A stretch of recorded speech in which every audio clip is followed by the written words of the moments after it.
Amy L. Bernstein. How are you today? I am great, Rich. Thanks for having me on. Oh, it's a pleasure. It's a pleasure. I'm looking forward to diving into your story and learning more about you and sharing that with the creative community. Great. Me too. Let me give the audience a brief introduction here for you so they get a feel for who you are before we dive into your story. You're an author of the book Wrangling the Doubt Monster, a well-received guide offering strategies for overcoming self-doubt in creative and professional life, praised by Kirkus Reviews and others. You published the novel Potrero Complex. Petrero. Yeah, I picked a hard one. Potrero, okay. Critically applauded speculative thriller exploring themes of pandemic aftermath, technology, and individual agency. And also your latest book, Tent City, which is coming out this year. You won awards at Bookfest for your work, The Night Hawkers, demonstrating cross-genre capability from fantasy and adventure to literary fiction. You earned the 2022 Young Adult Fiction Award from the Maryland Writers Association for Fran the second time around, showing your strength in young adult storytelling and themes of redemption and identity. You also are a coach and you have workshops for creatives where you maintain a weekly reflections Substack. Gosh, getting tongue tied today, called Doubt Monster. And this positions you not just as an author, but as a mentor in the creative recovery space as well, which is very dear to my own heart, Mine too. that creative recovery. Absolutely. Creative recovery, creative explosion, creative exploration, all the things. Yes, all the things for sure. Let's start off with my only scripted question that I have, and that is, where were you born and what was life like as a kid for Amy? I was born in Newark, New Jersey, but I didn't grow up there. I like to joke that my family only moved to several of the original 13 American colonies.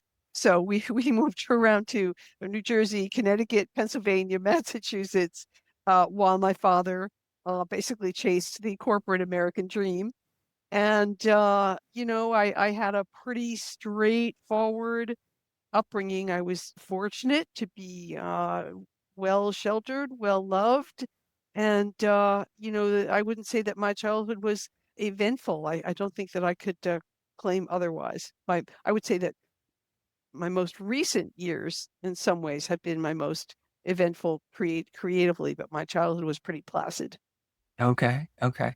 How about elementary school? Were you one of the kids that would sit towards the back of the class and prefer not to be much noticed, or towards the front where you could answer questions right off the bat? I love that question. I think I was really weirdly conflicted for a long time. I wanted to matter. I wanted to count. I wanted to be noticed, but I was terrified of being noticed. So I think I was a little bit divided there. I mean, I always wanted people to think that I was like smart and I knew the answer and I was a typical good girl, which, many women in my generation were raised to be. So I think I probably was going to be more toward the front. Like also I was academically inclined, like I loved school. I probably was closer to the front, but of course then there was the day where the teacher actually slapped my hand with a ruler for being for mouthing off. But other than that, I was a very good girl. So you had a little bit of a rebellious part of you I early did. That was unusual. She slapped me with a ruler. She made me stand in the corner, and I think she had must have been like second grade. She was very mean, and she had asked something like, "Who wants to do this particular assignment or work now or something?" And I just said, "Oh, skip it." And for that, I was punished, and I've never forgotten it. on. Oh, wow. Also, too, what an impressionable age. Second grade, Yes, right around 7 years oldish. yes. Oh, man. Skip it. What a fascinating response. Uh, And so out of keeping with who I was as a kid and as a adolescent and as a young adult. But I think that there was that rebellious, anti-authoritarian streak in me all the time. It was just hiding most of the time. I get it. I totally get it. Did your mom work at all while you were growing up, or? My mom did not work. She was the classic housewife and caretaker to, she really took it seriously as a job. She was an extraordinary cook. She kept a beautiful house. She raised 5 children. Oh, Uh, wow. it born 7.5 years from top to bottom. So there was a lot of us in a small amount of time. Okay. Yeah. Wow. Yeah. Wow. How about grandparents? Did you know your grandparents as a I child? knew all of my grandparents, and I Oh, knew them really well into my 20s. So oh, wow. when I was growing up, I thought everybody had grandparents and they spent time with them and they knew them and they got to visit them and all those things. Of course, that's not true. We were just really lucky. And Mhm. the only thing I regret is that I couldn't have had the presence of mind to learn so much more about their own pasts and their own families. They didn't want to talk about it, and we didn't think to ask. But I'm really glad that I knew them as well as I did because it helped explain my parents as well. I can imagine. I can imagine. Was there any creativity in that immediate vicinity that you saw early on that maybe imprinted on you a desire to continue with that? The short answer is no. I didn't grow up with creative role models in any traditional sense.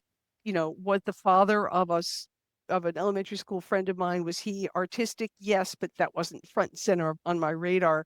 And we did take piano lessons, and I did love music. And there was that. And I did sing in choirs for a long, long time, beginning in elementary school. So I guess I'm answering this incorrectly because yes, there was that, but there was no there was no adult role model of a life in the arts, which Okay. I mean, I wish I'd had that, but it wasn't something that you went on to do. Like, you weren't supposed to think about it, I don't think, seriously. And that became Yeah. a source of conflict for me. Yeah, for sure. I can relate. I didn't have that either. Although I did have some aunts and uncles that were in creative industries. My mom's brother, youngest brother, worked in the printing industry, worked for a company called Card and Label in Rogersville, Tennessee, which is where her side of the family is from. And they printed all of the cigarette cartons for Mhm. R.J. Reynolds, all the Mhm. Marlboro Mhm. wrappings and all that kind of stuff. And Mhm. he Mhm. was a pressman who had to do quality control. Mhm. So he's having to make sure that all the registration was there, all that kind of stuff. And then her sister, for a period of time, she was an industrial engineer, had a master's degree in that, and she worked for Levi Strauss Mhm. for a while. Then went on to work for the Sportsack handbag Mhm. company. Yes, I remember well. And so I had like peripheral creatives that were around Yeah. me. Yeah. They didn't really do the creative component of those Mhm. jobs, but they Mhm. were in that environment and they had Mhm. that perspective that they could give me that, whatever I was drawing or creating early on as a kid, make sure that I was making it simple enough, especially if it was a garment that I was creating or a product that I was wanting to make or, some kind of toy or anything like that. They always instilled into me to make sure that you think about the fact you're probably not going to be the one that's actually making this, that it's going to be somebody else. So you have to make sure that as you're designing it, it needs to be simplified enough to where it's not so difficult for it to Mhm. go into production. Uh, Mhm. and that's something that I cherished that was really instinctive in my career with pivots that I've made Mhm. into multiple industries. I always had that in my head. That's very smart advice. Yeah. But as long as it doesn't stifle your creativity in the process. And it didn't. It didn't. It was just that little nudge of, keep doing what you're doing, but just keep this in mind down the road. And that was a great bit of advice. And then on my dad's side, wasn't a whole lot of creativity there either. I had a cousin who was a florist for a while. Mom did hair. beauty. She was a beautician. Still has her license to this day, but she doesn't. She doesn't do many people's hair any Hmm. longer. Dad was a mechanic. Kind of similarly, didn't have that awareness of a relative or somebody within the family that had that creative juice flowing through them. As you were getting closer to middle school and doing the piano and choir, stuff like that, did you feel like that was something that you might want to potentially pursue even more? In fact, what I really fell into was theater. Okay. And by middle school, I was really seriously into theater. I was taking theater classes and being in plays during the school year, and then I was going to an arts and music camp in the summer, 3 summers around that time, where I was quote unquote majoring in drama, like at this summer camp. And I kind of thought in the back of my mind that it was something I might really want to pursue, but I wasn't able to hold on to that idea. I don't know. I think all the messages were, my dad was a businessman and my parents were just, they were very practical Depression era kids. And I Okay. think I think the dominant thought was always, yes, you're going to support yourself, but you've got to be really practical about it. And I don't think the arts was something they appreciated the arts themselves quite a bit as consumers, but I don't think they saw it so much as a professional option. And Gotcha. I because I told you about all those different moves, the different colonies, when I ended up going to high school in a completely unfamiliar state and town and lost all my drama connections, and I wasn't able to jumpstart it the same way. And I've often wondered if I stayed in that environment, would Right. I have embraced it even more? But it was sort of, I was forced to break with it.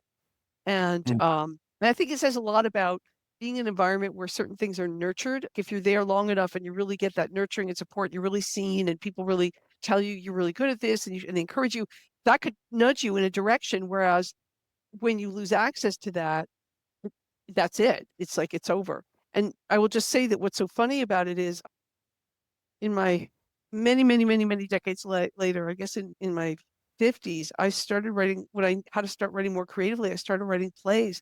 And I couldn't figure out why I was gravitating to writing plays. I'd almost completely forgotten that I'd been a drama kid.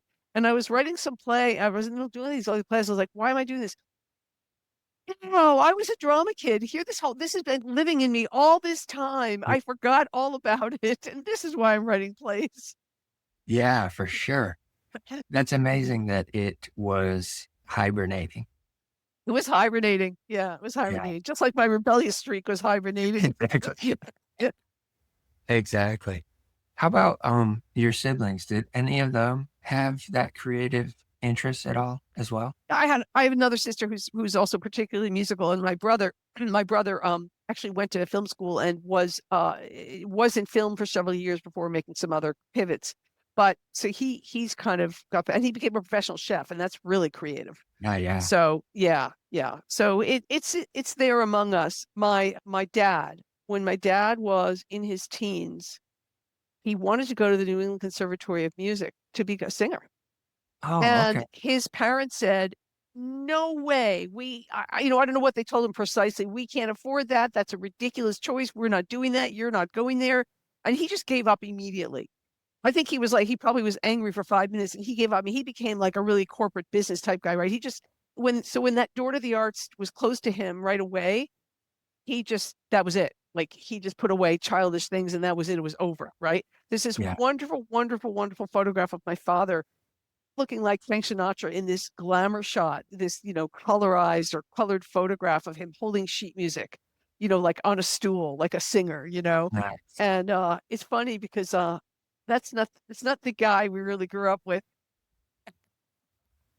But how cool to have that as a memory, Yeah, uh, yeah, yeah, something to hang on to, yeah. tangible. Yeah, that for so many years, early in the 1900s, it was those options were not looked at as viable paths.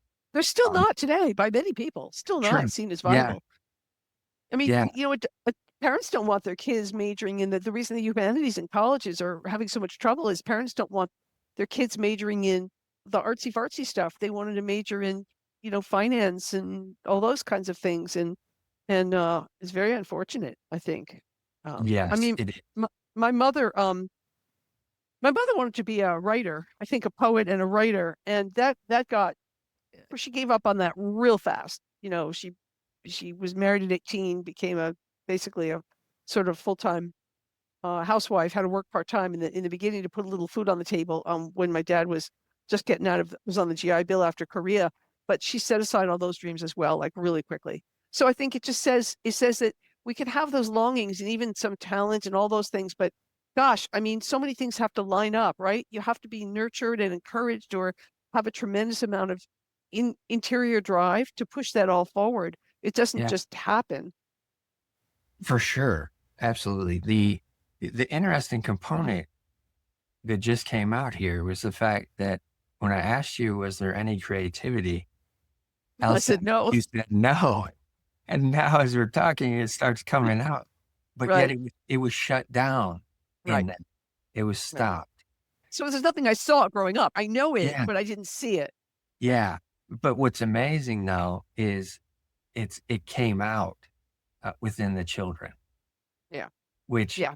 I can imagine, only imagine really, that they may have looked at that and been like, oh, wow, I'm glad to see that they're being able to express. I never got that vibe. My parents are both deceased now. I never got that vibe from them. I think that they respected the traditional professions and I didn't maybe particularly value the artsy stuff. My father's first cousin was a very successful screenplay writer named Walter Bernstein, who, I mean, to the point where he had a big obit in the New York Times when he died, whatever, 10, 15 years ago, a very old man. He wrote the script with one of Woody Allen's most famous movies that before he was writing his own scripts, and he wrote a bunch of other stuff. And my father's attitude toward his cousin was always like, Walter. Like he thought Walter was a snub and he thought Walter was whatever. And like my father was very, I think, dismissive of it. And who knows, maybe there was some envy there that Right. about the artistic career, but Yeah. I don't know. He never would have admitted to that. And so I really never really knew the guy, but it was there, but my father's attitude toward it was very, very dismissive, even though he'd been very successful. So Yeah. that tells you what you need to know. Well, and too, it shows how strong that no that he got early on in terms of, Yeah. that's not going to work for you're going to have to go in a different direction. Yeah. How quickly that got shut down and boxed up and put on a shelf for him. Yeah. Yes. Yeah. Well, when you have to think about the times too. Well, growing up, I mean, this would have been in the post-war period, and folks didn't have a lot of money, and you had to get on with things. And Yeah. then at a very young age, my father was married and he was starting on a large family, and he had to support everybody. And there's our society, our culture, and this is something I talk about a lot in a lot of forums, is our culture doesn't make a lot of room for the arts to pursue the arts as a profession. People do it, but the culture in the society does not make it easy for them to do it. Right. No, absolutely. It's dog eat dog. There's a lot of gatekeepers. All of those types of things have a tendency to put a stop to many individuals who are tremendously creative that they just don't have an opportunity to see a way forward. But from my perspective, with the way that technology has come about, the internet, I think there's a prime opportunity for more people to be creative if they can learn how to put themselves out there, which again, as artists, that's probably one of our biggest downfalls is we don't always want to put ourselves out Right, face forward, right. showing off a scenario. It's always, we just want to do it, create it, set it there. If somebody likes it, cool. We'll just keep creating. Or we don't keep creating, depending on what that response is. But I think there is more of an opportunity now for bypassing gatekeepers, bypassing a lot of societal structure that has a tendency to say, no, it's not good, but this over here is good. This over here, okay. This over here, phenomenal. Those types of things, I think if there was like a mini flood into the market of creatives, that tone of conversation would start to fade out to it where it might be a little bit more accepting, being able to see multifacets of creatives putting things out there in the world. Yeah, I think that's already happening. Certainly in publishing, about which I'm quite knowledgeable, that's definitely happened because people can self-publish their own work now and there's no gatekeeping. It's Yeah. just a question of finding readers who want to read your material. And readers are very accepting of a lot of material that it may not be the best thing they ever read, but they find things to like about it. And so people's way of judging some of this material is shifting. And it's not in the hand, it used to be in the hands of the professional critics, and there are almost no professional critics anymore anyway. And so Right. I agree with you that there's less gatekeeping, but I also think that artists are artists because they feel compelled to express themselves through an art form, whether it's for themselves or for someone else. And like for me, I've had tons and tons of rejection and things of that nature, but if you really, really want to do it, you persist anyway. You just do it, Yeah, you know. for sure. With having to switch schools, switch states, Yeah. and start in high school in a completely whole new environment, how did that affect you in terms of your sense, that little rebellious part of you, Yeah. that little part of you that was trying to express in the theatrical part of middle school that now is not the opportunity that you had? How is Yeah. that individual you at that point in time trying to Well, figure look, things out? yeah, looking back on it, I still had that dual personality in that which on the surface, I was absolutely a well-behaved rule follower. I was where I was supposed to be. I didn't, I didn't drink, I didn't smoke, I didn't do drugs, I just didn't get it. I didn't hang out with people making bad decisions. I didn't do any of those things. But I did still have that rebellious streak, and I rebelled against some of the rules that I thought were so stupid and shouldn't apply to me because I didn't value them. And I'll give you a very specific example. Like when it came time, I mean, I came of age at the time when like you had to go to college, you had to take the SAT. Like this is like there was no choice. This is just what you did, right? It's Yeah. not that I didn't want to go to college. It's that I'm not the world's best test taker. I sort of have a very free-ranging mind, and I refused to study for the SAT, which I really needed to do. I refused to like take it seriously, and so I did it, but I like in a blowing it off kind of way, and I didn't score well, and I was rebellious in this sort of very channeled way, which is basically if I'm allowed to curse, it's like I was kind of like fuck this, I don't like it. I don't want to do it. I feel like it doesn't apply to me. It's not speaking to me as a person. I Right. also felt that way about senior prom. I grew up in a community and at a time where this was still a big deal. As Right. like, I'm like, fuck the senior prom thing. This is like an archaic ritual. I don't want any part of this. Like, I just don't feel like I need to go put on a dress and go do this thing. And I ended up doing it. I got pressured into it. And I wrote a whole essay about it last year, actually. It took me several decades to write about it. But so I was rebelling within my good girl confines. Yeah. But it was definitely rebellion. It was definitely there. That's the beautiful Mm. thing that I'm really enjoying from your story so far is that part of you that comes out and, like you just said, literally, fuck it. I don't want to do that. No, you ended up getting to one of them at least, but it was that still mindset of, yes, I'll do this. Yes, I'll do that. But no, I don't really know about this. And I think those are the beautiful parts of creatives that are the most interesting for me.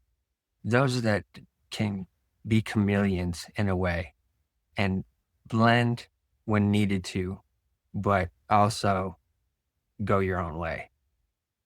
I agree. And I think that people with a very creative mindset don't realize that they're seeing the world and interpreting the world in ways that are different from other people. And I've come to see that.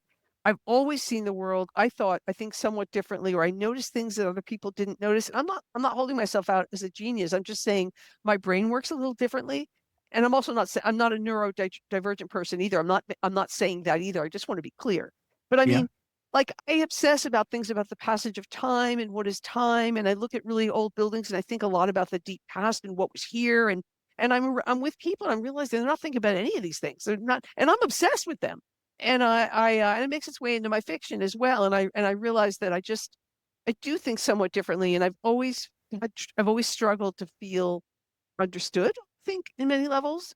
Um, Yeah. Yeah. because I just had different thought patterns. Oh, I get it. I completely get it. Exact same like even from the testing component. I hate Mhm. tests. Hate Oh, them it's with the a worst. passion. It's the worst. Yeah. It's like, why do I even need to do that? What is it gonna tell me? That I can answer a question or Right. memorize a question and answer? Right. Which, maybe I can, maybe I can't. And for me, it also extends to, and I wonder if you share this as well, but I don't like all the popular like online word game puzzles. Like all my husband and lots of friends do these things, the Wordle and others. Like to me, it's like a test. No, Yeah. it's like I don't channel my thinking. I don't channel my thinking that way. I don't want to channel my thinking that way. I don't want you to give me these hardbound rules and then I have to figure something out according to your rules. Writing fiction, writing a book is a tremendously complex puzzle, but I get to make up how I do that puzzle. That's Yeah. where the satisfaction is. So I don't, like the word games and I don't like that. Even Don't though either. I like words. I like words, but not the word games. Yeah. I get it.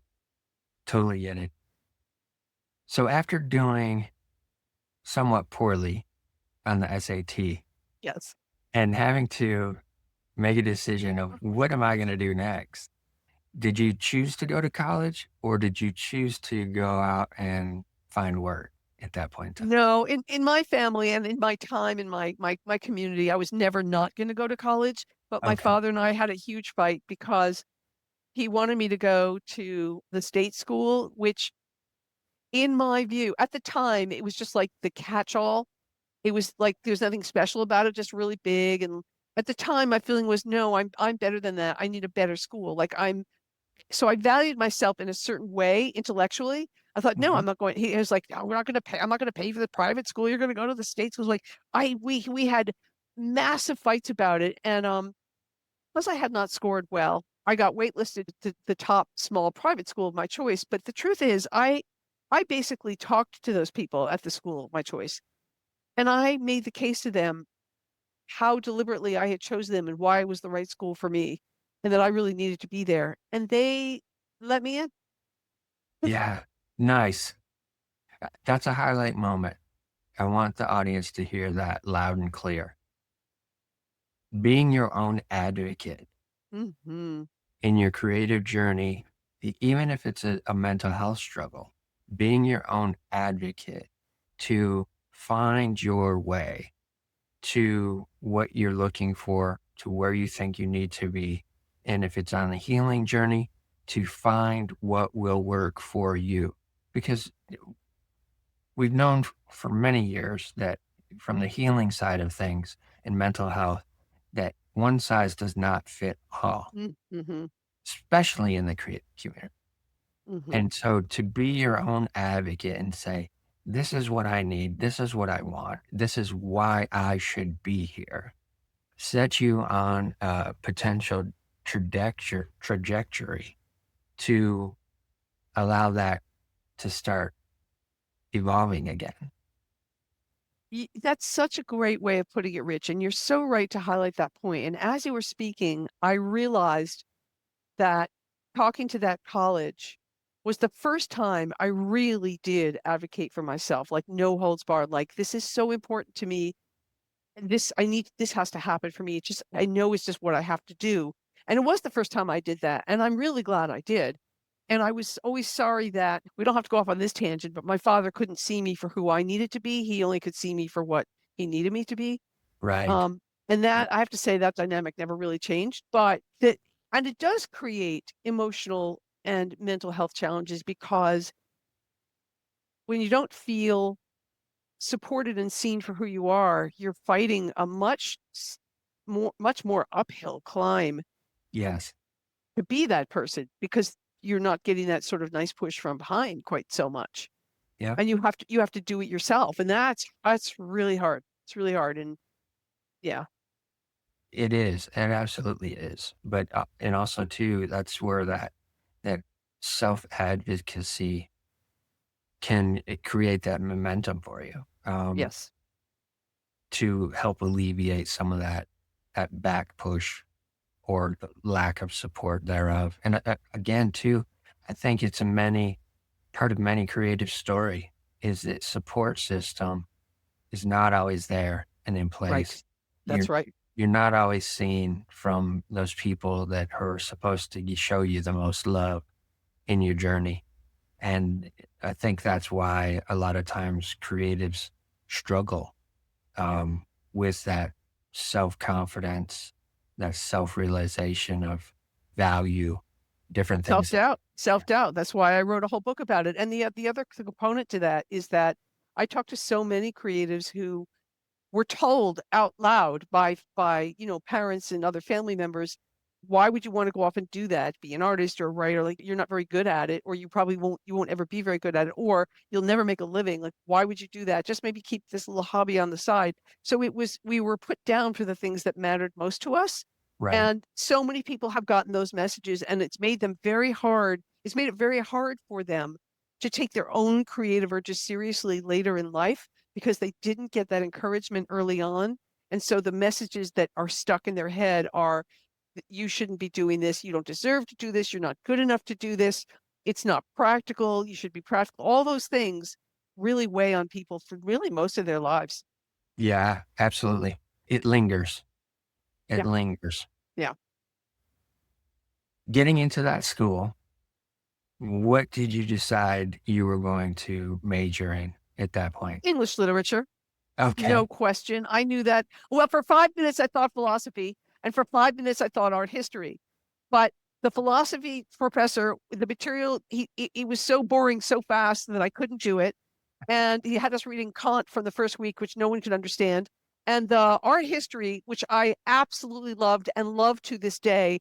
And I believe, I will just say, I have real talent in that area. I think I could have gone on like to being like a curator or somebody in a museum world. I think I could have really done well. However, the art teacher was just really mean, and I'm just gonna come out and say it. I think he really, really didn't like women, and I remember he marked me down on a paper, and I was so passionate about the art stuff, and that was enough. That was in line of what we're talking about.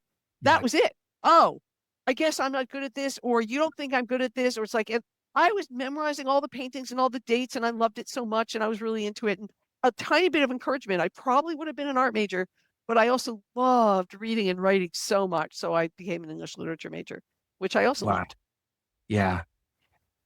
I have a similar scenario just like that as well. When I went off to college to study graphic design, my first basic drawing teacher, halfway through the semester, my parents came to the school to just visit and check in, see how I was doing.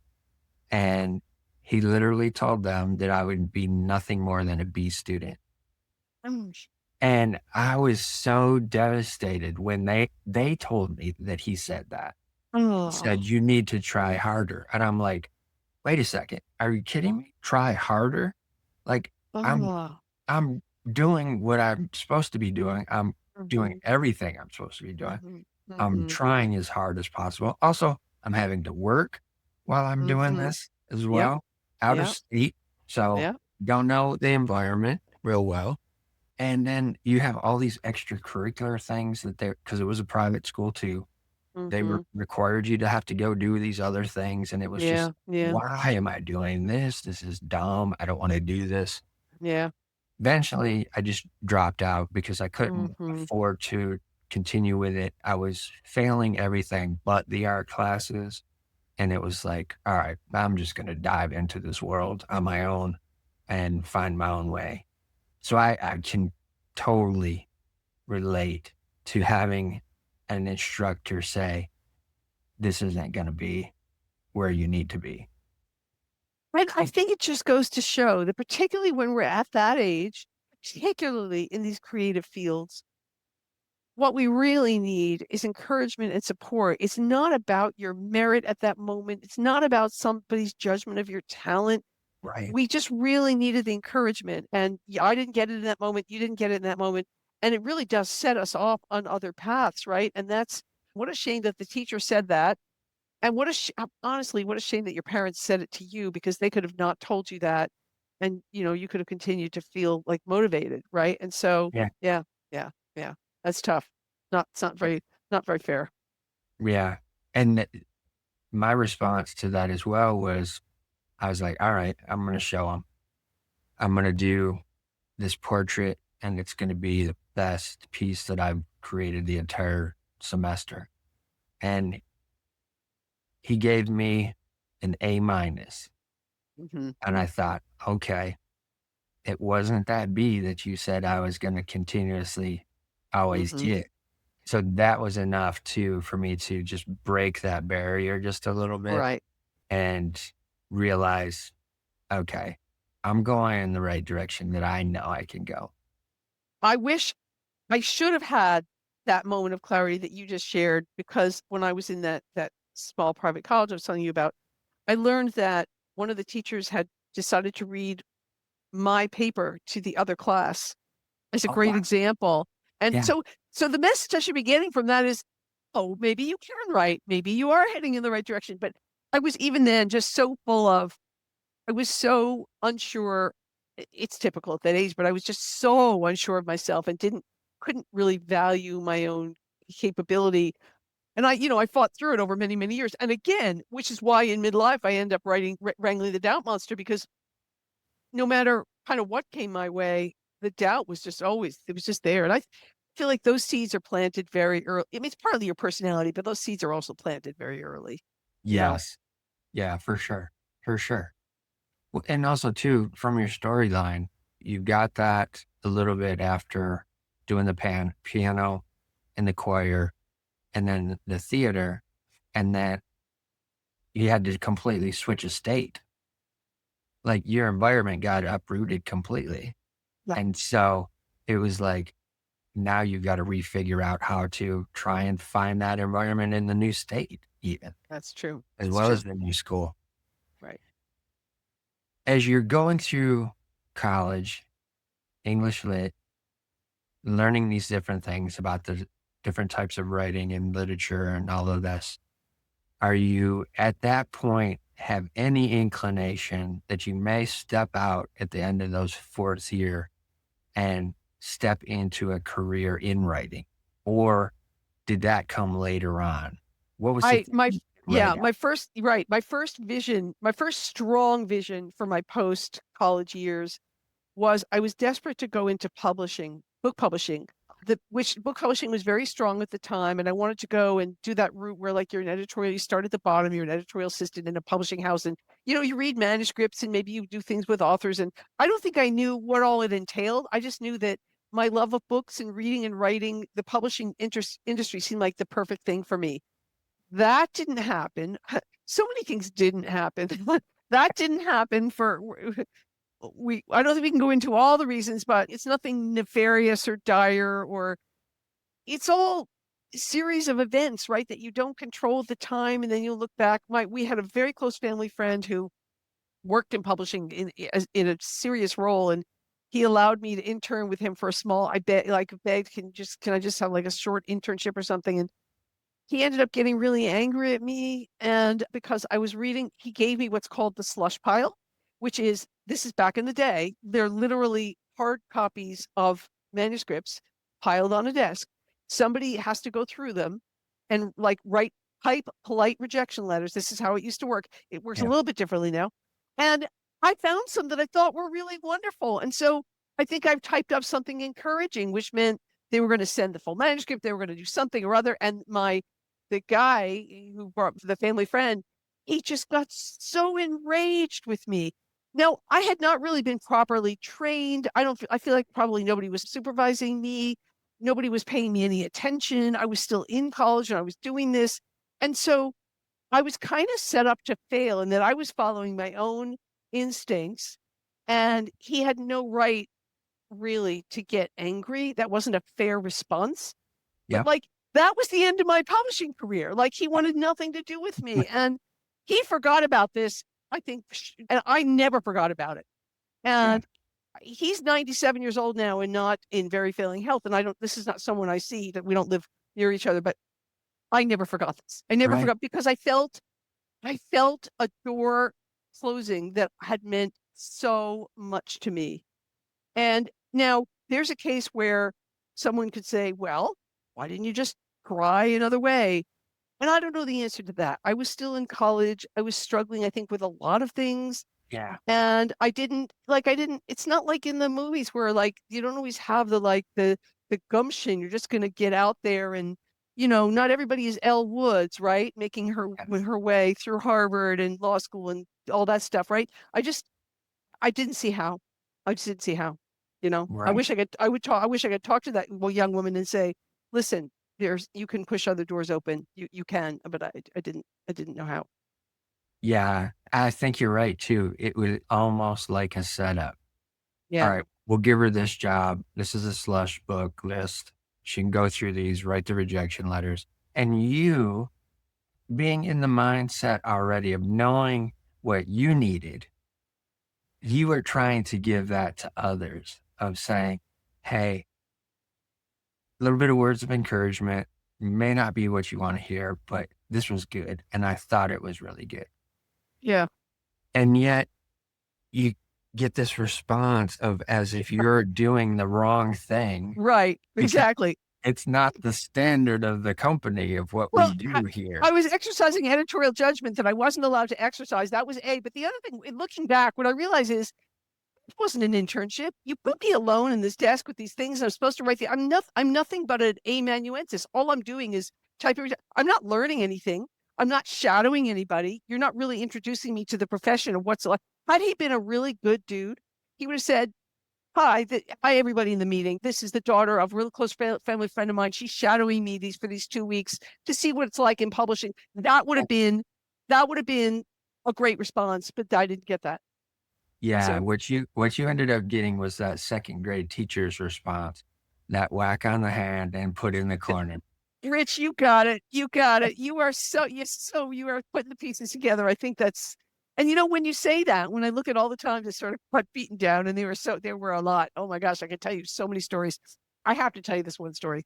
Go ahead. I was just out of college. I'm living in New York, and a good friend of mine is friends with this guy who's a little older than we are, and so we think he knows what's what in the world. He's probably 5, 10 years older than we are.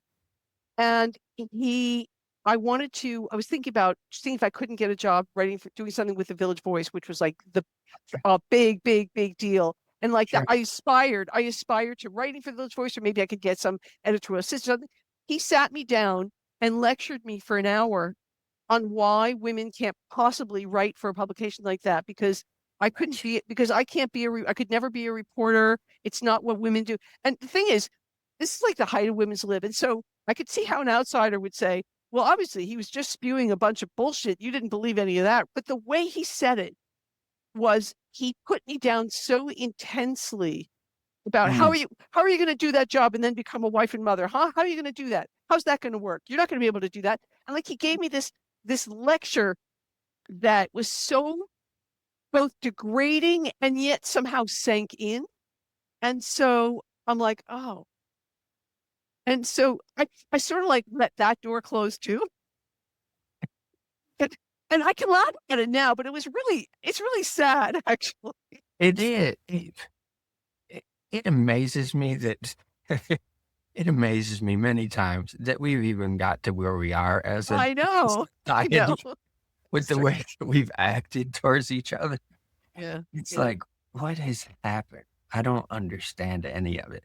I don't think I even understood it as a little kid looking at the way things were taking place around me. Yeah. It's never made sense to me. And I think too, that's part of my own little rebellious side that has to step into something like this where I can highlight different things and say, look, this should end up happening, or this was something fantastic that you did. Maybe you didn't realize it until this moment of me recognizing it. But sharing these stories of creatives' life journeys and what they're doing currently and Mhm. how that evolves and comes into being. Mhm. Um, I think that's my little way of showing the world that, hey, it doesn't have to look like all of that stuff out there. It can look like this, and you can do something that's bringing joy to your heart and your soul. Exactly. And those are the things that we need to see and hear in today's world. Absolutely. And that is a big part of why I spend a lot of time mentoring and teaching others and doing creativity workshops with others to remind creative people that there are paths forward for them when they don't see them. Yes. And that it's because I never had anyone do that for me. And I really want to do that for other people. And I see the benefits and the joy of that. And I get joy from it too. And, I had to reach a point in my life, really the middle smack in the middle of my life, where I realized I can't keep going on the way I am. I can't just keep working for other people and doing this work that's killing my soul. And I've got to make my life serve me. And that's not meant in a selfish way at all. It's meant the way I always tell creative people I'm counseling is every human being has an innate right to be a creative person. And Yeah. nobody can truly take that away from you, but they can make it very hard for you, but you have the right to express your creativity. And I realized that I wasn't doing that in my own life, and I knew I needed to. I knew I had to. There wasn't even a choice anymore. I couldn't continue to live my life with any sense of self-respect or frankly mental health Yeah. if I didn't make some real changes to bring more creativity into my life. And I it was just probably one of the most important talk about self-advocating was probably the most important things I ever did. Yeah, for myself.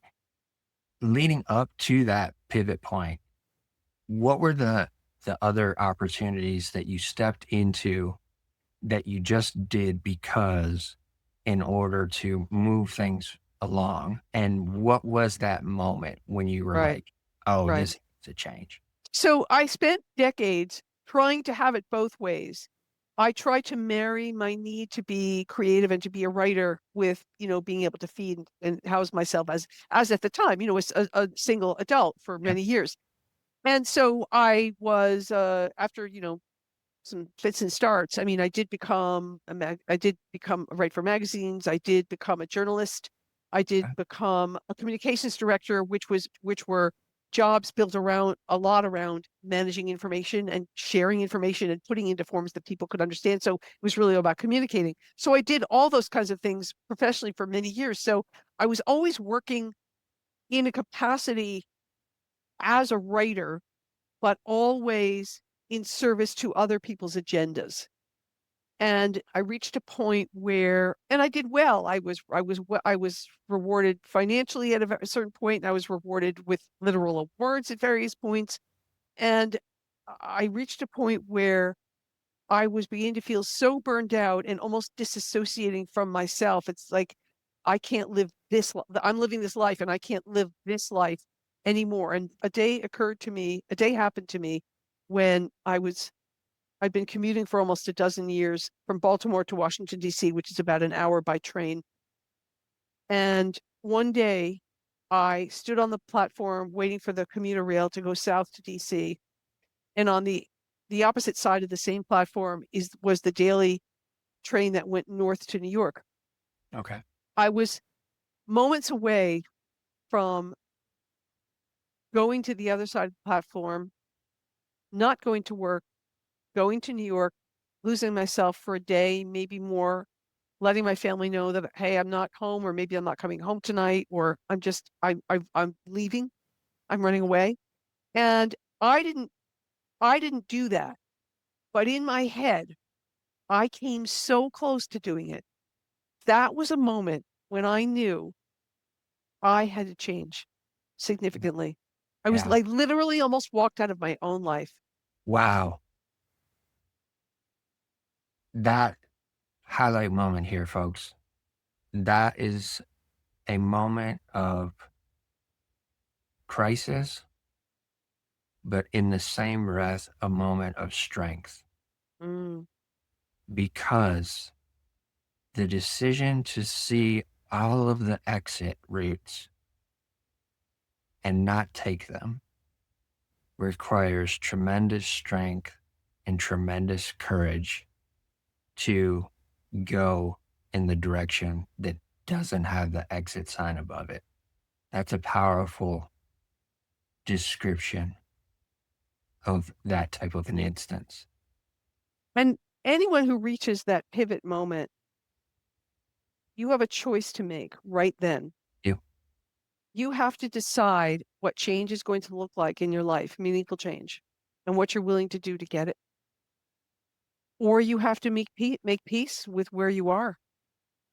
And if you can't make peace with who you are, what you do, how your life looks to be unspooling for the next couple decades remaining to you, if you can't make peace with that, you have to step into embracing change, which means embracing risk.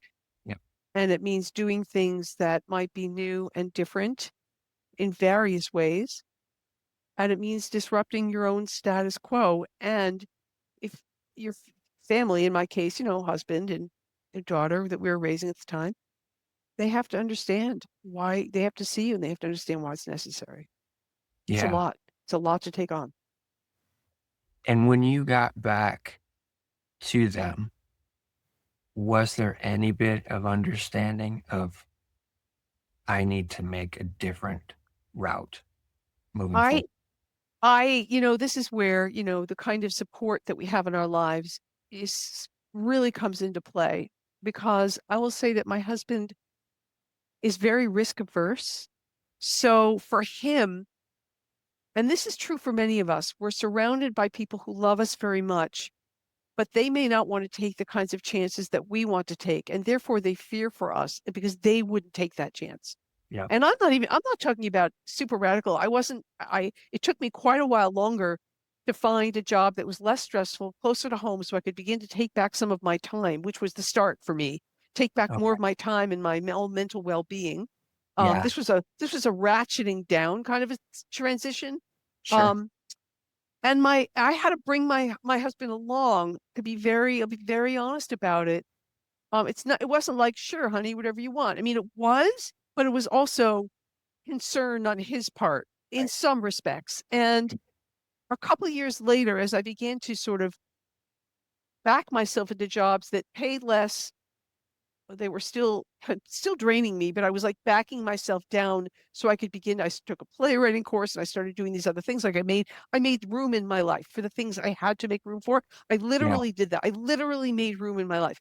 When I started doing that, I continued on that path, and it took a total of about, I want to say 5 years, probably takes us just about up to the start of the pandemic, when I turned to my husband and I said, literally, it's not if, it's when I'm going to leave the workforce, period.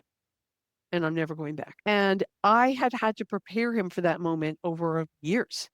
Yeah. So it's not like the day of the train episode. It's not like I went home that day and said, that's it, I'm quitting. I'm going to go enroll in art school. And like, that's very few of us can make that kind of disruptive change all at once. I couldn't do that. There was no way Sure. I could do Yeah. that. We had a Yeah. daughter to put through college. We needed my income, all the things, right?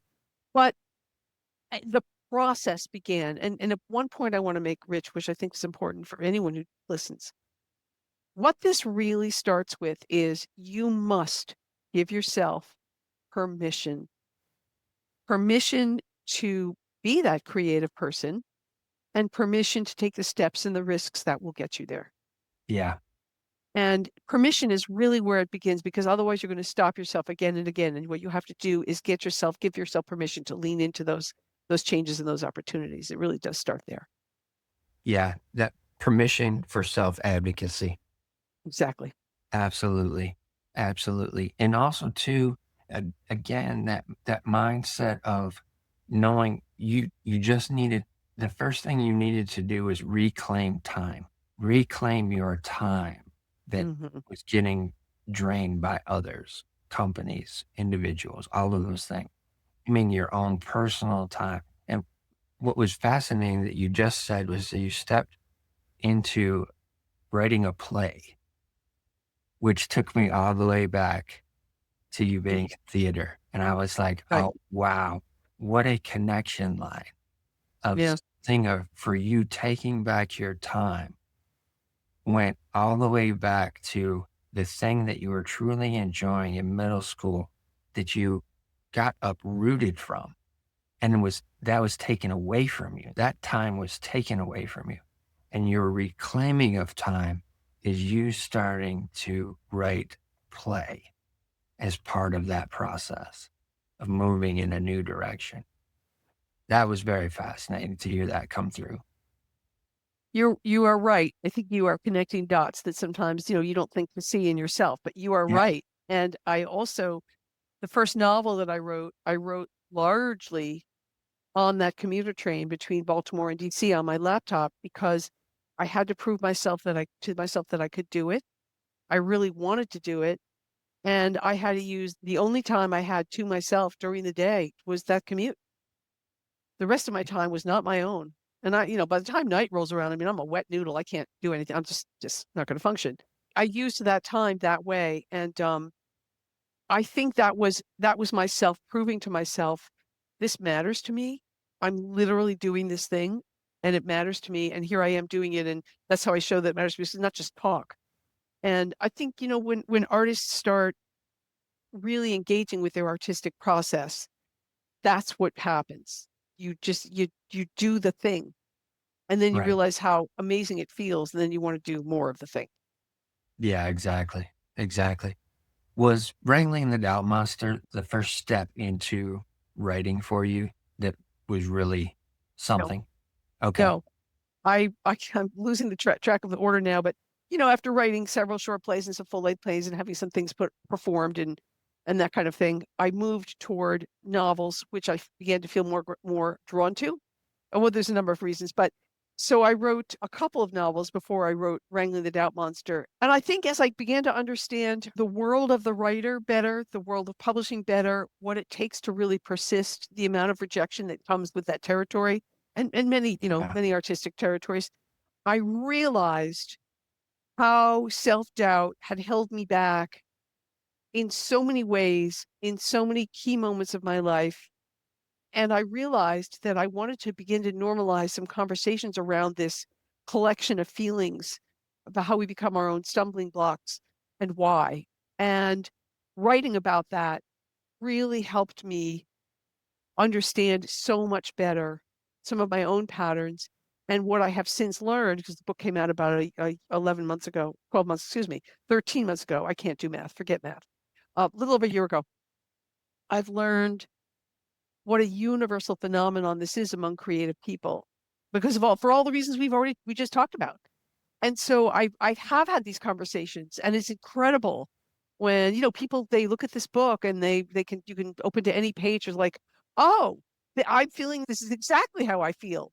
I feel the doubt. This is the way it makes me feel, and I'm offering inspiration, and encouragement. How do we get past that? How do we walk with doubt? And I want to talk about these things. I think we should talk about them more. It's a very vulnerable place to be, and that's why there isn't always a lot of conversation around it. But I think if we can't be vulnerable, then we can't be truthful about these matters. For sure. Absolutely. And also too, we can't be seen.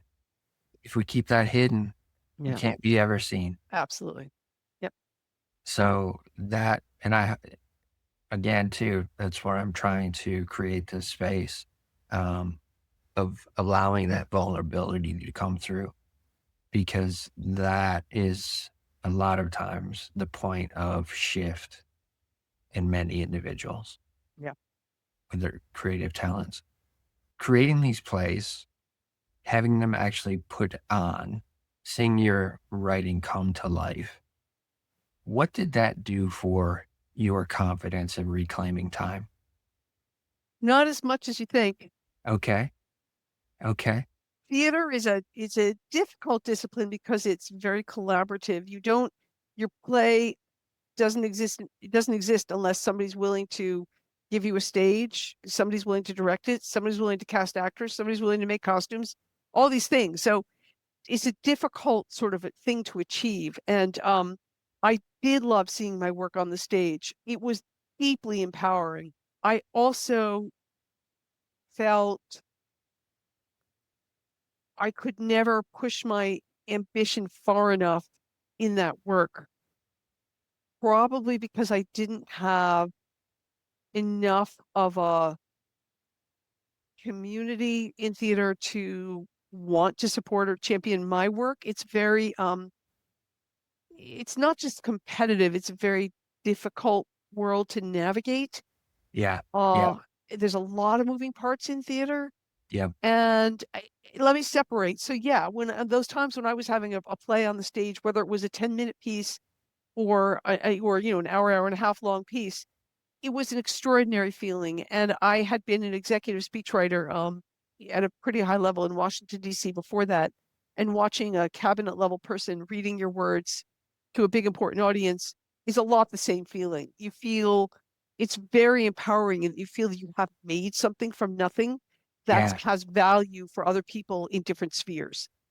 And it's very empowering in the moment, but then you are still subjected to everybody else's needs, wants, agendas, gatekeeping, all these other things. And art's messy, and making art's messy and making art with other people is messy, and that's just the way it is. I don't want to seem like I'm not complaining. It is the way it is. And so the pure moments of joy that you feel when your creativity is expressed and shared, they are balanced out by all the sort of the machinations and frustrations that come around it before and after. Yeah. And so it's not an unadulterated, if you're very driven as I am, it's not an unadulterated pleasure. The pleasure is mingled with these other moments and events and realities that sort of weigh in. So that's a Right. deeply uninspiring answer, but I'm being very honest. No, that's what I'm looking for. That's what I'm looking for because again, that's the thing that allows the audience to see that it's not all roses, even if it's a direction that you feel like you're should go in or want to go in, because it's still a process of creating, right? It's still a process of working through what's internal and having that expressed externally. And a lot of times for many creatives, that's a gap that doesn't always get bridged very easily. Absolutely true. Yeah, Needing to hear that honesty is what helps. That's the thing that, again, it's that vulnerable space of realizing I need to just say this the way it is rather right. than putting some frosting on it. And, it goes back to that use of the F word about certain things. It's like you make that decision, fuck it. I'll just tell it like it is. No use Right. sugarcoating it. No use trying to gloss over it. Just tell it Right. like it is because that's me. That's my truth. And an individual's truth is a thing that doesn't always get respected, but it needs to be respected because who we are as individuals are the things that make the world beautiful.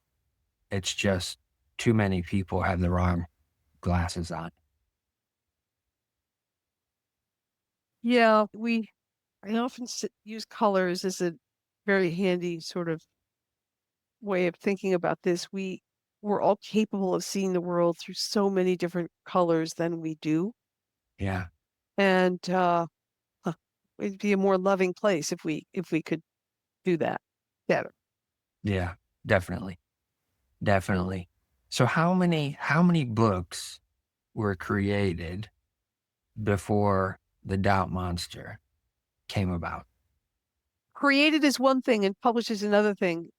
I've written 7 books in all, including Doubt Monster. 2 are Okay. still to be published. And so Doubt Monster, a couple preceded Doubt Monster, and then came Doubt Monster, and now there's 2 more to come. They're just waiting for their release dates. Gotcha. So it was very much, in the stream of things, I guess you could say. I mean, I had enough experience under the belt by that point for those feelings and ideas to pour out. I mean, Okay. it's a classic example of a book that I could not have written that book at any other point in my life. I needed perspective Yeah. and Yeah. distance, and I needed to understand things about my younger self and just things that were going on in general in creative spaces. Yeah. And so it all came together for me so that I was able to write that book. And that's where I was going with that question was what were the things that were taking place for that moment in time to happen when it needed to? And with that,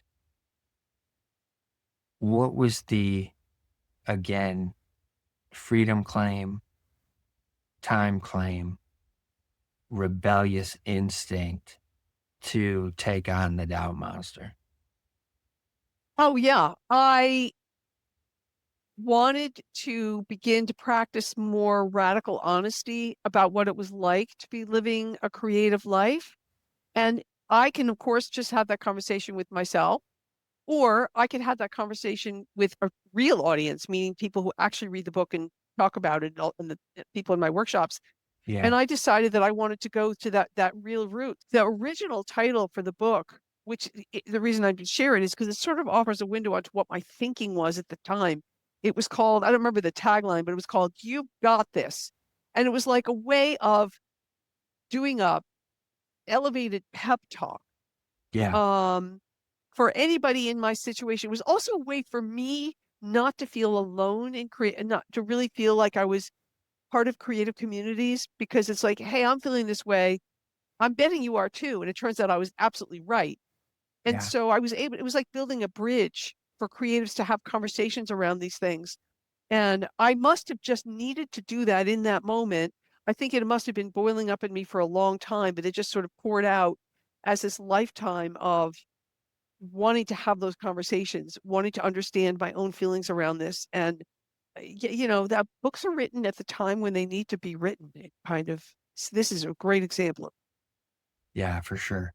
Can we expand on this whole concept a little bit more for the audience? Because I think this is a huge thing that so many of us deal with. And you've developed this into a platform where you're constantly evolving the the conversation of that along with your coaching and workshops and stuff. What is some of the things that are presented there that were part of your experience that really play into many others and people of any genre of creativity can grab it and take on? Yeah. Let me answer that this way. My my awareness, my knowledge, my sort of conceptualization, and my strategies have all around dealing with creative self-doubt actually have evolved a lot after the book. So the book Okay. was this first foray into, here's how we all are feeling about this. I'm putting words to it. Here's what self-doubt really feels like. Here's how it makes you feel. And it's also inspiring in that I'm saying, here's how you can work with that. Here's how you can move past that. But I'm saying it in the book, it's almost a poetical kind of language. The book is not a how-to. It really is inspiration and encouragement, which you literally open to any page and you feel seen and encouraged, and you sort of can take a breath. What's happened since the book is sort of like how this practice has evolved, where there are strategies that I embrace and have written about elsewhere to help us manage creative self-doubt. And for example, I've actually already alluded to a couple of them. Giving yourself, first of all, permission to be a creator, to consider that the time that you spend doing creative work is of equal value to the time you spend doing anything else: cooking, cleaning, shopping, caregiving. I have had so many artists say to me, I just feel guilty if I steal an hour. But you're not, I mean, this is so right. You're not stealing anything. It's yours. Yeah. And it's part of how we express ourselves as human beings. And I've talked to women who are busy mothers and they feel so guilty. This comes up again and again. And so this really begins with you must give yourself permission to recognize your own need as a creator, as a maker, as an artist. It's part of your own human experience. And you should not deny that. And Yeah. so it's not that you'll be a better mother, a better spouse, a better friend for doing these things that are part of what make you whole. So that's an important thing. And you have to really, really talk. A lot of this is mindset management. You have to talk yourself through this. Right. Another thing that, again, we alluded to this from my own experience. Start small. Start really, really, really small in making these creative embraces. If you are working full time, write yourself a note in the morning with some incredible idea you had, or a quick sketch, or 2 lines of a poem. You can begin by talking to yourself in the smallest, most secretive way possible, but you're having a creative conversation. You're starting a creative conversation, and more can grow from there. It's not always, as we said, it's not about crossing the train platform and going to New York and losing yourself, right? It's not about Yeah. the grand gesture. It's about the little things. They matter. Also, surrounding yourself with adversaries, surrounding yourself with allies and distancing yourself from adversaries. An ally to a creative is someone who truly supports and encourages and is comfortable with your risk taking and the uncertainty. And they're not pushing you for goals and productivity and making money. They just support where you are in your own journey. No question asked, no reservations. Now, the people Yeah. closest to us, our families, our loved ones, are often not those allies. They Right. can be our adversaries. And the adversaries are people who, even the best with the best of intentions, they fear for you. They don't understand the creative process. They don't understand why you would spend time doing something that's not going to have a payout or a payoff or something. Yeah. And so they are opposing you. And as we said earlier in this conversation, that's incredibly detrimental to a creative soul. We need people to inspire and encourage us and just accept us for the steps that we take, and not question and judge them. So Right. it's a shift that you have to make. And those are some of the things. There's other sort of mindset ways of rebalancing mindset, but those are some of the steps that we need to think about taking. Yeah. Having those allies is hugely valuable because you're right many times. And you shared just a little bit of it, of the fact that your own husband, had a little bit of apprehension when you said, "Hey, I'm going to start going in this different direction here," because they don't have the capacity to understand the risk that we're willing to take Exactly. as a creative, just to allow that to come out of us. Exactly. It's not a risk that they would take. So Right. so it makes other people uncomfortable. Yeah. And let me add that I've come up with like a little speech. If you I wrote an essay about this too. If you are surrounded by family and loved ones where you're the sort of the creative outlier and they really don't understand, and they kind of, you go home for holidays and stuff and you kind of get a little bit badgered and a little bit beaten, Yeah. all those side eyes and all those questions about when are you ever going to finish writing that book, or like, why are you still doing that hobby, or like, why are you, like, all the things, right? All the things. It's like, well, that's never going to make you any money. I mean, why are you, all the things. It's like, you're never going to write a bestseller. Why would you bother to do that? And so one of the things that I counsel people, and to take this really to heart, is to turn to those loved ones and say, listen, I really appreciate that you're concerned kind of for my well-being, for my mental health, for kind of the choices that I make. But I want you to know that being creative is incredibly important to me. I'm really comfortable with the choices that I've made. And frankly, we don't even have to talk about this anymore. You can, if I change my mind about this, I will let you know, but we don't Yeah. have to continue to have a conversation about it. We can, move on to the other things that we share.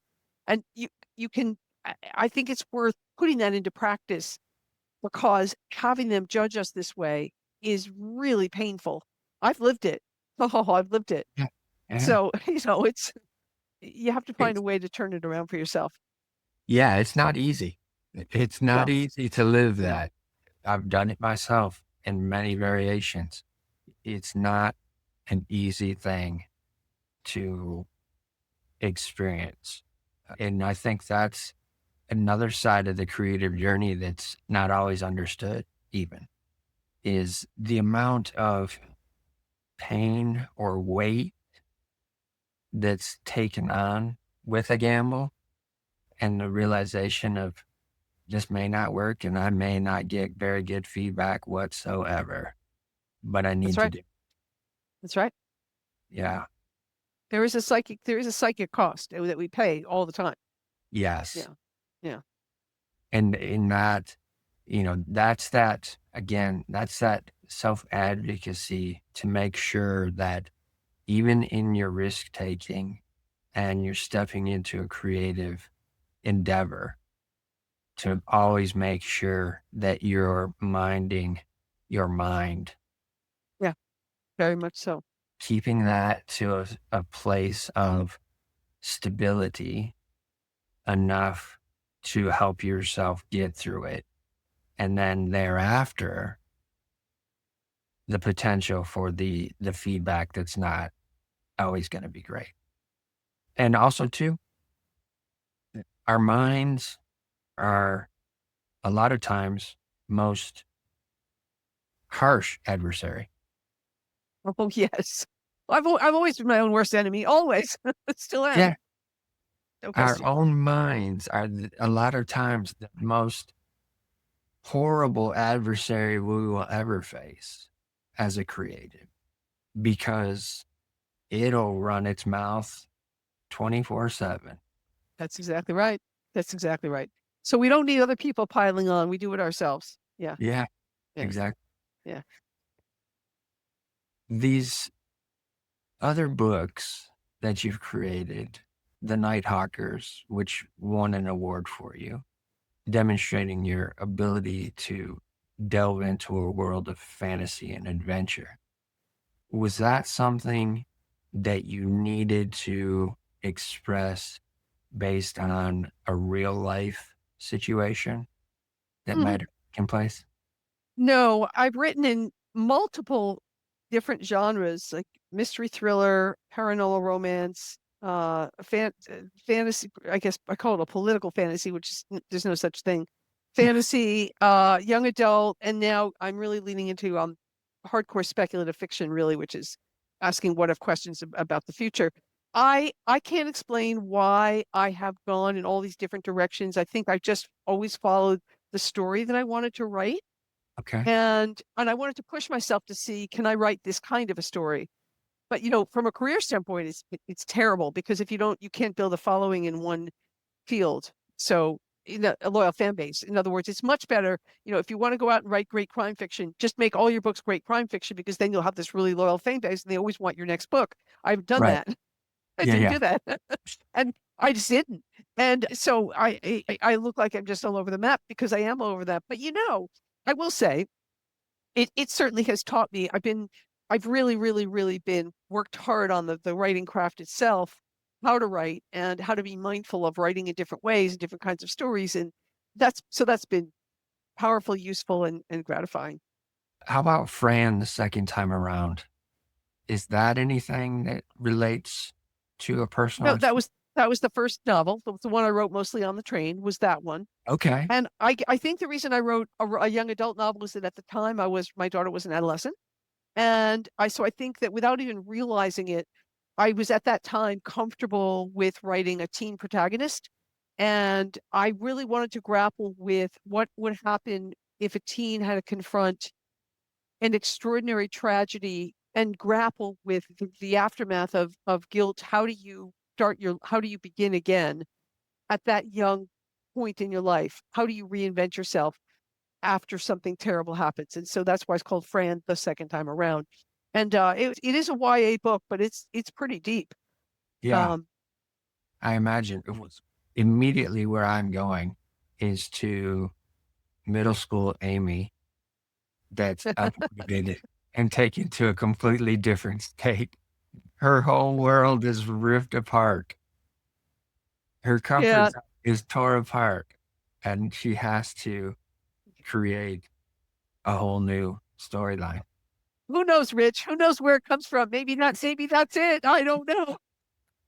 I don't know. That's immediately where I went when you said in an adolescent's chance to create a new story. Yeah. Yeah. That's where I went. That's fascinating. It's so fascinating. The work that you're doing with other creatives, I have a sense that that is truly something that is soul nourishing for you. And I understand it because it didn't happen for you earlier on as that creative. So how much joy does that bring to you versus a creative practice like writing a book?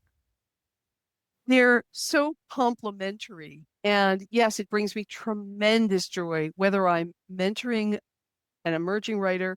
I am a book coach, so I do coach other writers, Okay. working mostly on nonfiction, helping them develop a structured book that could live out in the marketplace. It's tremendously rewarding. And then I do a tremendous amount of teaching, which is basically just articulating aspects of this difficult craft with a room full of people so that people can get their own. It's like, oh, okay, I see, I can do this or try that, or I wasn't aware of that. Very, very, very joyful. And plus all the essays that I share through Substack and other outlets where you're sharing thoughts and ideas and feelings of people, and it resonates, and people are like, yes, I needed this, or I feel this way too, and I'm so glad you put it out there. All of that is necessary because the writing itself it's lonely. It can be punishing in that, you don't always know if you're doing the right thing, or you hit a hard patch, or whatever. It's a tough, it's a tough thing to do. So I need to balance both sides of myself very much. So my soul does get nourished, as you put it. I get fed and validated by the work I do with writers, and it helps me then go back to my own desk and do my own thing. So they Yeah. very much they very goes now. I will say, when I made that step away from my last official job around COVID, and decided I was going to do this full time, I didn't have all these other things in mind. I thought I was just going to write. My whole goal was, I got to start writing seriously, like write serious books in a serious way. That was the Okay. goal, not all these other things, which have now grown up around it, and which I'm so thrilled with. So you don't know where the future's going to take you. Yeah, absolutely. And again, another highlightable moment. You do not know where it's going to take you if you step into something that's truly what you've been desiring to do for quite some time. It it can lead, because that is the allowing part Yeah, of the creative process yeah, that opens doors and windows that we never potentially see otherwise. exactly. It's the upside of risk. We take the risk, which can be scary, but this is the upside of that. You are allowing yourself to grow in ways you didn't even know were possible. Mhm. Yes. Yes. Fascinating. And I say that again, Amy, because I think your career's perspective in the industries of journalism, writing speeches, the different variables of what each one of those environments brings to the table in knowledge base to assist in the writing process.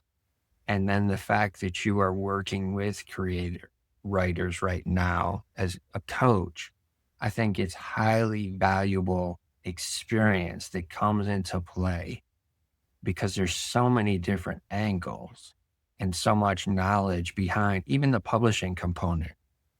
Working at a publishing company and working in that environment, seeing how that operates is completely different from a lot of what the most writers are seeing in the world today, because self-publishing is way easier now for individuals versus the traditional process of going with a Right. publishing company.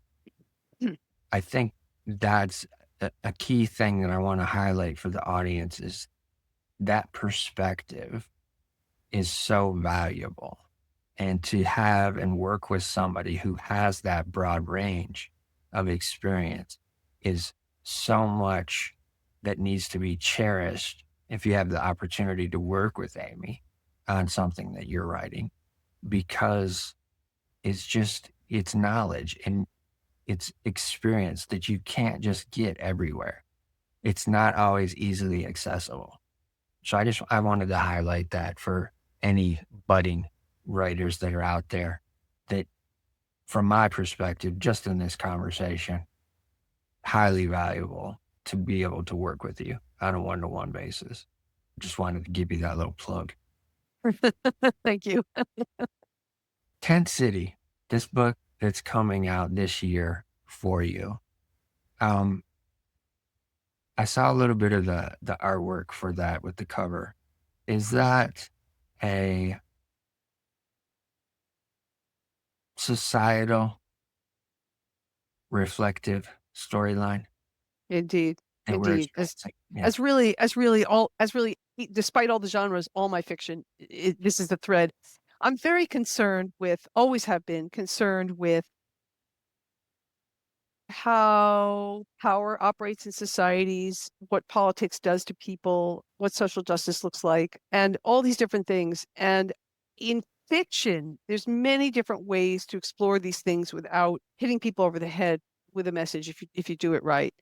So one of the things I love about writing in this sort of speculative fiction is that you get to pose what if questions. What if our economy were to go into a free fall and the American dream became all but an impossibility? What would that do to people? What would that actually look like day to day?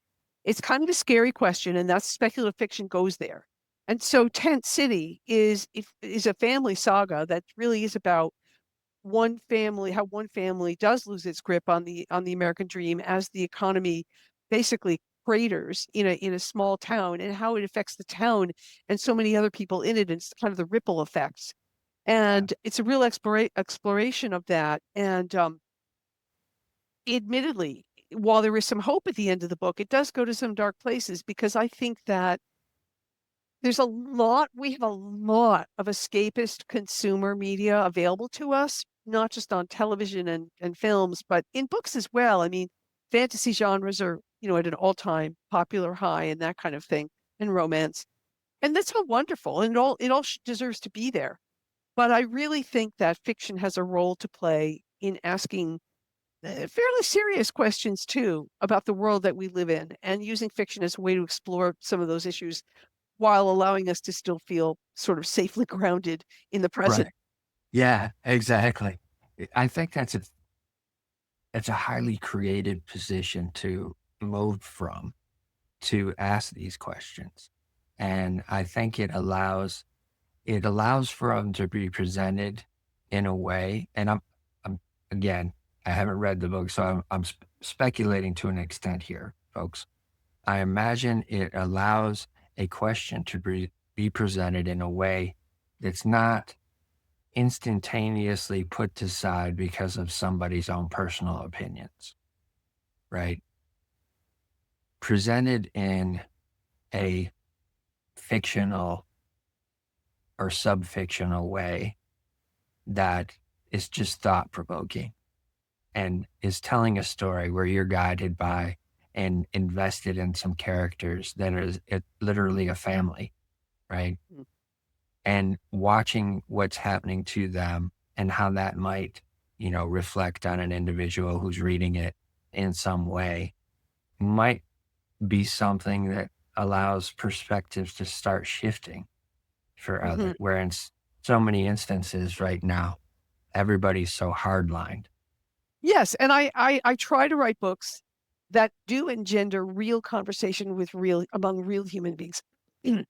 Because I just that's fun. I find that fun and profitable, and also a great way to just be a human being, is to be able to read something, share something, read something, and then talk about it. I love that. Of course, ironically, I don't belong to any book clubs, but I do speak at book clubs. And Right. and hope to speak to book clubs if they get hold of this book when it comes out. But I do want to write. I have a tagline for myself, which is that I write stories that let readers feel while asking them to think. Oh, I And love that. so I like to do both. Yeah. Yeah, I love that. I think that should be on bumper stickers everywhere. If I could sell them, I would. I could put it on my own car. Hey, writing stories that let readers feel and make them think. Yes. Yeah. Yeah, Yeah. exactly. This has been very, very enjoyable for me, Amy. What Truly. a pleasure, Rich. I love it when two strangers could sort of come together half a country apart and just have a really meaningful conversation. And you've been very insightful and I've enjoyed it. Excellent. Thank you so much. Thank you so much. Whenever I come to an end of one of these episodes, I always want to give the audience a little reminder at the end.